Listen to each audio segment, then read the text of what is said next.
Are you prepared? Have you thought about what you will do if you discover that your property has been damaged? I feel like this is a common fear for people, but usually it is limited to a fear and not practical steps about how you would address it, how to mitigate it, how to protect yourself. So my intention with this 8-part guide, give you a framework to help you figure out what to do if you walk in and the place is trash.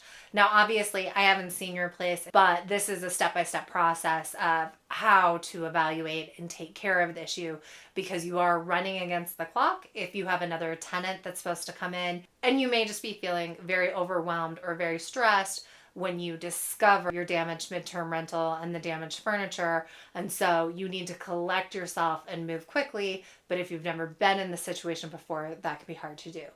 It was kind of for me, and that is why I am making this guide for you. As a heads up before we get started, part 1 is just about how to avoid this situation altogether. And so if you want to see my recommendations for how I would do things differently, I recommend checking out the first part of this video series, because ideally it will help you prevent ever needing this video. Step 1, and trust me, the rest of the steps are not all woo-woo, but take a deep breath. Try and collect yourself, because you are potentially walking into something that might just be visually shocking, but it's definitely going to be emotionally shocking. So you just want to calm yourself down and also put the situation in context. And what I mean by that is that this happens. It happens to other investors. It's part of your job as an investor. If it hadn't happened to you before, it was bound to happen eventually. Deep breath, context. You are in a very privileged position to own a rental. Now you're going to want to make an inventory. Just going to walk around the property and write down everything that is messed up, so that you have a list of all the things that you think you're going to need to address. And as you go through that list and as you address that list, you will find other things, but you just want to keep a running list of everything that you are going to have to tackle. Step 3 is calling people. That might be cleaners, it might be handymen, it might be rental equipment, it might be yard work people, but start making those calls immediately. And the reason why this is high up on the list is because, again, timing might be hard, and so you want to get in front of them as soon as possible. The time these turnovers are happening at the end of the month or at the beginning of the month, and if that's the case, you might have competition with other people that also are trying to get the attention of these professionals that can help you. So it's just good to get on their radar quickly, and it's also good to have relationships with them ahead of time. So you have introduced yourself to them, they have done some work on your property. Ideally, they've done work for you in the past and you've tipped them well so that they have warm feelings and will help you out. But even if none of that is true, now is the time to start making those relationships. You've called your people, maybe you've gotten in touch with all of them, maybe you're going to have to wait for some of them to get back to you. If you have to wait for some of them to get back to you, wait an hour or two, but no more than that, and then start to make your second round of calls to secondary or third people, because you're going to need people to come in quickly. If you are feeling overwhelmed by all these tips or tricks, or you're a little bit nervous about this situation, my latest book, my first rental property workbook, Midterm edition, has all these exercises inside this book, and they're all written out, and they're done as worksheets so that new landlords or new hosts can fill them out. Meant to help you look up the people that can help you, look up your passwords, think through how you should position your property, etc. So it's available on Amazon. And finally, if you feel like you don't have time to read the books or to watch all the videos, I offer consulting packages, a 1 hour, a 2 hour, a 6 hour if you want more of a mentor situation. And or if you don't want to do anything, you can also pay me to just set up your listing. Just email me. I'm quick to get back to you. And I would say usually within 24 hours, 48 hours max. Step 4, document. So you've taken your deep breath, you've gone through the house and done an inventory and written things down.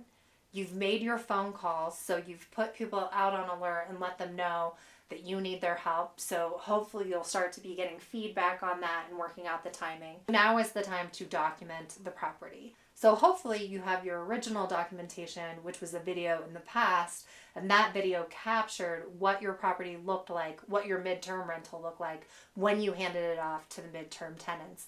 And now this video is going to be documentation of how they left it to you. And you are going to utilize these 2 videos for anything that you're going to take out of the deposit. So the list is going to capture who's going to do what, when they're going to come in, and how much it costs. But the video is visual proof of how it was left to them and how they left it to you. Again, be thorough and thoughtful about your video. Just make sure that everything is included in that video so that it is actually a useful video to you when the time comes. If you are still watching, I am guessing you might be learning something, so please like this video. It not only helps me, but it also helps other people that might be in a crazy, horrible midterm tenant situation or turnover situation. They will then find this video, and if I have done my job, it will help them. If you want more content like this, please subscribe. All right, step 5 is going to be executing on that list. So starting to do the work. Going to want to rank that list based off of a few criteria. 1, how long is it going to take? 2, do I already have the supplies? 3, how noticeable will it be to the tenant?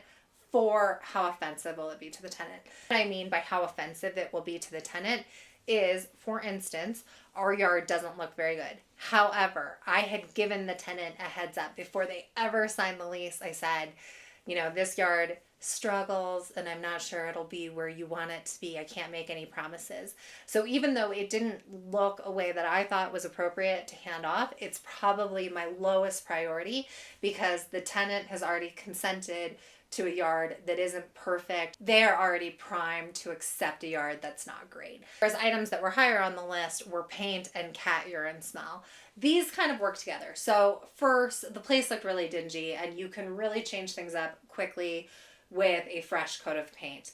But also, paint often captures unpleasant smells. You're just gonna paint over it and hopefully that will capture it. However, bad news for me over Labor Day weekend. Cat urine is a whole different beast. Cat urine is like the hardest smell to ever get out. It's really strong. It had been baking in the floor for a long time. It has a super strong smell that is very nasty. And the other problem is that if another cat shows up and smells that smell, that cat will then proceed to urinate on that spot over and over again. So it's pretty important that cats aren't in your place that you don't know about, but also that you take care of it. So the best value you will get out of this video, which is to immediately buy from Amazon an OZONE machine. They cost under $100. I'll link to one. Or rent one from someone locally. It's a good thing to have around because they're not very expensive and they really take care of cigarette smells, pet smells, cat smells. It wasn't the end all be all, but it certainly helped, and the longer you can have it running, the more odor it will take care of. So I almost feel like getting the paint and getting the OZONE machine should be your top priority because those two things will give you the biggest bang for your buck and will change the situation quicker than anything else. And by the end, it did seem to take care of the stench. And the next thing you're going to want to do is spot clean any of the damage on the furniture. This will probably be in the form of a spray. That's at least what I used. So you spray it, you wait a little while, and then you come in and dab it. Also, my cleaner did a steam clean on the furniture, and that made the furniture look a lot better. So I would also recommend requesting that your cleaner do the steam cleaning or that you go and get a steam cleaner and do it yourself. You can also have people come in and remove stuff. And the reason for this is because some midterm renters will bring in furniture that is going to mess up the aesthetic, and it's to your benefit to do it before the cleaners are there. Now, I painted at the same time as the cleaners. We were just in different parts of the house. That's up to you. And if you pay for painters, obviously they can come in and do it. But this is a thing where, just like property management, I encourage you to learn how to do it to save yourself a lot of money and have that skill set. Not that hard. And as someone that's going to own a lot of properties, it's in your best interest to learn how to paint. All right, and step number 7, document your place again. So once it's up to par, everything's been taken care of, film it again, film it the way it's supposed to look, film it the way that you're going to hand it off to the new tenant. Step 8, inform the old tenants about their deposit. So probably some, if not all of their money will be held back because of the damage they left in the property. So just let them know an inventory that totals at the top of what all the costs were. Also provide a link to a Google Doc with all of the receipts. I think at this point, emotions can run very high, and it may be in your best interest to take a few days off or have someone else send that email. You don't even really want to discuss anything with them. It's just business. Our only goal is to get your next renters installed and to make sure they're happy. The past is the past. Thank you again for spending your time watching my channel. It means a lot to me.